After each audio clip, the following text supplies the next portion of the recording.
सलाम से हम सबको बे इंतहा मोहब्बत है और ये ईमान की जान है। नबी पाक से मोहब्बत नहीं तो ईमान भी कंप्लीट नहीं होता। और जब नबी पाक अलैहिस्सलाम को तकलीफ पहुंचे या नबी पाक अलैहिस्सलाम को किसी तरह की कोई ईजा पहुंचे तो यकीनन जब उम्मती उसको पढ़ता है, सुनता है तो दिल पर भी तकलीफ होती है। एक ऐसा ही वाकया जिसमें हमारे आका अलैहिस्सलाम को तकलीफ पहुंचाई गई, नबी पाक अलैहिस्सलाम पर जादू किया गया।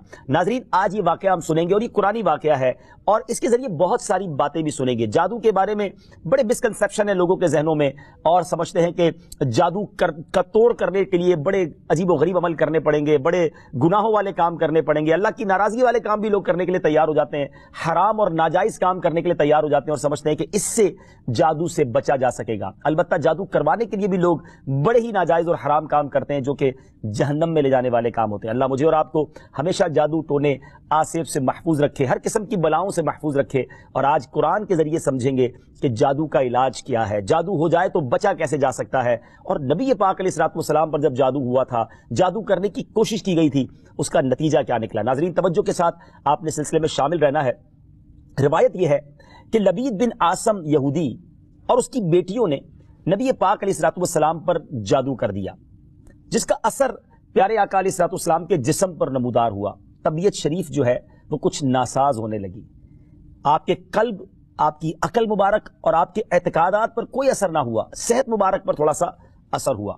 चंद रोज बाद हजरत जिब्रील अमीन बारगाह रिसालत में हाजिर हुए और अर्ज की, या रसूल अल्लाह सल्लल्लाहु अलैहि वसल्लम, एक यहूदी ने आप सल्लल्लाहु अलैहि वसल्लम पर जादू कर दिया है और जादू का जो सामान है वो फला कुएं में एक पत्थर के नीचे दबा हुआ है। सरवर कायनात अलैहिस्सलाम ने हजरत अली मौलाए कायनात शेर खुदा करमल्लाहु ताला वजहुल करीम को भेजा। उन्होंने कुएं का पानी निकाला और पत्थर उठाया तो उसके नीचे से खजूर के घाबे की थैली बरामद हुई, यानी खजूर के जो छिलके होते हैं इस तरह की थैली बरामद हुई और उसमें नबी पाक अलैहिस्सलाम के मुंह मुबारक जो कंगी से टूटे थे और कंगी के टूटे हुए कुछ दंदाने और एक डोर या कमान का चिल्ला जिसमें 11 गिठाने लगी हुई थी और एक मोम का पुतला था जिसमें 11 सुइयां चुभी हुई थी। यह सब सामान पत्थर के नीचे से निकला और ये मौला अली करमल्लाहु ताला वजहुल करीम ये सारा सामान लेकर नबी पाक अलैहिस्सलाम की बारगाह में आ गए। इसके बाद सुभान अल्लाह, अब इसका तोड़ कैसे आया, इसका इलाज कैसे हुआ, इसका हल क्या निकला। जिब्रील अमीन अल्लाह तबारक व तआला की बारगाह से सूरह फलक और सूरह नास लेकर हाजिर हुए। यानी अब जो सूरह फलक और सूरह नास है वो नाजिल हुई और इन दोनों सूरतों को मिलाएं तो नाज़रीन उसमें 11 आयतें हैं। हर एक आयत के पढ़ने से एक एक गिरा खुलती जाती थी, यहां तक कि सब गिरहें खुल गईं और प्यारे आका अलैहिस्सलाम बिल्कुल शिफायाब हो गए। सुभान अल्लाह, सुभान अल्लाह। नाज़रीन, अब इस वाक़े से बहुत सारी बातें मैंने और आपने सीखनी है। पहली बात यह है कि ये बुखारी शरीफ में है कि प्यारे आका अलैहिस्सलाम जब बिस्तर शरीफ पर तशरीफ लाते तो अपने दोनों हाथों पर दम करते और अपने सर से पांव तक पूरे जिस्म पर अपने हाथों को फिराया करते, जहां तक दस्ते मुबारक पहुंच सकते ये अमल 3 मरतबा फरमाते। यानी नबी पाक अलैहिस्सलाम इन दोनों सूरतों का अपने ऊपर भी दम किया करते। और एक और जगह पर भी यह है, हदीस आयशा रज़ियल्लाहु ताला अन्हा में है कि जब नबी पाक अलैहिस्सलाम के घर वालों में से कोई बीमार होता तो आप अलैहिस्सलाम इन दोनों सूरतों को पढ़कर उस पर दम फरमाया करते थे। तो ये नबी पाक के मामूल में था। तो आज अगर हमें भी कोई बीमार हो जाए, फैमिली में कोई बीमार हो जाए, अपने आप को हम इन आफतों से बचाना चाहते हैं तो अव्वल आखिर 3-3 बार दुरूद पाक पढ़ें, सूरह फलक और सूरह नास की तिलावत करें, अपने हाथों पर दम करके अपने जिस्म पर फेर लें, किसी मरीज पर दम कर दें, इंशाअल्लाह इसकी बरकत मिलेगी। यहां एक और मसला भी सीखने को मिलेगा कि तावीज़ात और अमलियात में जिसमें कोई लफ्ज कुफ्र और शिर्क का ना हो वो जायज है। इसी तरह गंडे बनाना और इन पर गहें लगाकर आयात कुरान और अस्माए इलाहिया पढ़कर फूंक मारना भी जायज है। यानी तावीज़ात अगर शिर्क से पाक हैं, अगर कुफरिया कलिमात से पाक हैं तो वो करने में कोई हरज नहीं, वज़ाइफ करने में कोई हरज नहीं। ये कुरान और हदीस से साबित है और आपने ये सुना। नाज़रीन, सीखने को क्या मिल रहा है? खुलासा ये हुआ कि सूरह फलक यानी कुल अऊज़ु बिरब्बिल फलक और कुल अऊज़ु बिरब्बिन नास, ये दोनों सूरतें जिन और शयातीन, नजर बद और आसेब और तमाम अमराज खुसूसन जादू टोने का मुजर्रब इलाज है। इनको लिखकर तावीज बनाएं, गले में पहनाएं और इनको बार बार पढ़कर मरीज पर दम करें और खाने और पानी और दवाओं पर पढ़कर फूंक दें और फिर मरीज को खाना वगैरह खिलाएं। इंशाअल्लाह ज़बदल हर मरज और बिलखुसूस जादू टोना दफा हो जाएगा। مریض شفا یاب ہو جائے گا۔ اسی طرح قرآن مجید کی دوسری تمام صورتوں کے خصوصی خواص ہیں جن کو بہت خوبصورت کتاب جنتی زیور ہے اس میں بھی آپ پڑھ سکتے ہیں ناظرین۔ اسی طرح ہمیں چاہیے کہ قرآن پاک کی تلاوت کرتے رہیں، قرآن پاک کی ہر حرف میں شفا ہے، برکتیں ہیں، اور آج خاص طور پہ ہمارے ناظرین کو گویا وظیفہ، قرآنی وظیفہ مل رہا ہے۔ بہت سارے ناظرین یہ گزارش کرتے ہیں کہ ہمیں کوئی وظیفہ بتایا جائے، تو دیکھیں آج تو قرآن کے ذریعے، اور وہ وظیفہ جو نبی پاک کو رب کی طرف سے عطا ہوا، پیارے آقا علیہ الصلوۃ والسلام کو بھی شفا نصیب ہوئی، تو ہمیں ضرور اس کو اپنانا چاہیے۔ ناظرین، اس سے پہلے کہ میں مزید اس معاملے میں آگے بڑھوں، میں چاہتا ہوں کہ دونوں صورتوں کی تلاوت اور اس کا ترجمہ پہلے سن لیتے ہیں، اور پھر مزید اس بارے میں بات کرتے ہیں کہ اس حیرت انگیز واقعے سے مجھے اور آپ کو مزید کیا سیکھنے کو ملتا ہے۔ پہلے سورہ فلق کی تلاوت ہوگی، سورہ ناس کی تلاوت ہوگی۔ میں یہاں ایک اور بات بھی کہنا چاہوں گا، کچھ لوگ یہ کہتے ہیں جناب ہم وظیفہ کرتے ہیں اثر نہیں ہوتا، برکت نہیں ملتی۔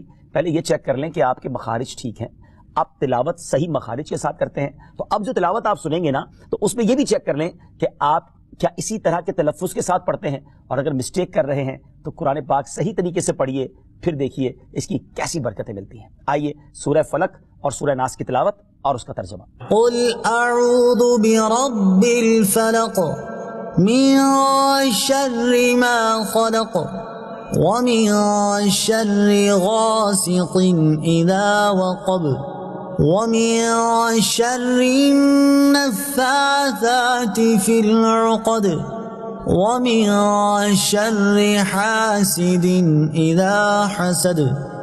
تم فرماؤ میں اس کی پناہ لیتا ہوں جو صبح کا پیدا کرنے والا ہے، اس کی سب مخلوق کے شر سے، اور اندھیری ڈالنے والے کے شر سے جب وہ ڈوبے، اور ان عورتوں کے شر سے جو گروہ میں پھونکتی ہیں، اور حسد والے کے شر سے جب وہ مجھ سے جلے۔ قل اعوذ برب الناس ملک الناس الہ الناس من شر الوسواس الخناس الذي يوسوس في صدور الناس من الجنة والناس۔ تم کہو میں اس کی پناہ میں آیا جو سب لوگوں کا رب، سب لوگوں کا بادشاہ، سب لوگوں کا خدا، اس کے شر سے جو دل میں برے خطرے ڈالے اور دبک رہے، وہ جو لوگوں کے دلوں میں وسوسے ڈالتے ہیں، جن اور آدمی۔ ناظرین، سورہ فلق اور سورہ ناس کے بے شمار فضائل و برکات ہیں۔ ایک اور حدیث پاک سنیے، حضرت عبداللہ بن خبیب رضی اللہ تعالیٰ عنہ فرماتے ہیں کہ ہم پر ہلکی بارش ہوئی اور اس وقت اندھیرا چھایا ہوا تھا، اور ہم پیارے آقا علیہ الصلوۃ والسلام کا انتظار کر رہے تھے کہ وہ آ کر ہمیں نماز پڑھائیں۔ پھر نبی پاک علیہ الصلوۃ والسلام ہمیں نماز پڑھانے کے لیے تشریف لائے اور ارشاد فرمایا پڑھو۔ میں نے عرض کی کیا پڑھوں؟ ارشاد فرمایا صبح و شام 3 بار قل هو اللہ احد، قل اعوذ برب الفلق اور قل اعوذ برب الناس پڑھو، ان کی تلاوت کرنا تمہیں ہر بری چیز سے بچائے گا۔ چلیں ایک اور وظیفہ مل گیا، سورہ اخلاص کو بھی شامل کر لیں، تو صبح و شام پڑھیں تو انشاءاللہ بری آفتوں سے، مصیبتوں سے، جادو ٹونے سے، آسیب سے، ان طرح کی بلاؤں سے انشاءاللہ محفوظ رہیں گے۔ ناظرین، یہاں کچھ مسائل بھی سیکھ لیتے ہیں۔ حضرت اسماء بنت امیس رضی اللہ تعالیٰ عنہ نے عرض کی یا رسول اللہ صلی اللہ تعالیٰ علیہ وسلم، جعفر کے بچوں کو جلد جلد نظر ہوتی ہے، کیا مجھے اجازت ہے کہ ان کے لیے عمل کروں؟ نبی پاک علیہ الصلوۃ والسلام نے اجازت عطا فرمائی۔ تو سیکھنے کو یہ ملا کہ تعویذ اور عملیات جن میں کفر و شرک نہ ہو، کوئی کلمہ ناجائز نہ ہو، تو اس میں جو ہے وہ تعویذ کرنا، عمل کرنا جائز ہے، اور خاص کر وہ عمل جو آیات قرآنیہ سے کیے جائیں یا احادیث میں وارد ہوئے ہوں۔ اسی طرح چند مسائل بھی سیکھنے کو ملے۔ یہ دونوں صورتیں جو ہیں ان کے شان نزول سے ہمیں معلومات کیا ملتی ہیں۔ نمبر 1، جادو اور اس کی تاثیر حق ہے۔ کچھ لوگ جادو کا انکار کر دیتے ہیں، یہ درست نہیں ہے۔ جادو اور اس کی تاثیر حق ہے، کیونکہ قرآن میں اس کا ذکر ہے، اور نبی پاک علیہ الصلوۃ والسلام پر بھی آپ کی صحت مبارک پر اس کا اثر ہوا۔ نمبر 2، نبی کے جسم پر جادو کا اثر ہو سکتا ہے، جیسے تلوار، تیر اور نیزے کا بھی اثر ہوتا ہے۔ یہ شان نبوت کے خلاف نہیں ہے۔ ہاں، ایسا اثر نہیں ہو سکتا کہ جس سے نبوت کے متعلقہ امور میں خلل آ جائے۔ حضرت موسیٰ علیہ السلام کے مقابلے میں جادوگر بالآخر اس لیے فیل ہوئے کیونکہ وہاں جادو سے معجزے کا مقابلہ تھا، ورنہ حضرت موسیٰ علیہ السلام کے خیال پر بھی اس جادو نے اثر کیا کہ ان کو خیال ہوا کہ یہ لاٹھیاں، رسیاں چل رہی ہیں۔ نبی کریم علیہ السلام کے خیال پر بھی اسی طرح یہی اثر ہوا تھا۔ نمبر 3، جادو کو دور کرنے میں سورہ فلق اور سورہ ناس کو خصوصی تاثیر حاصل ہے۔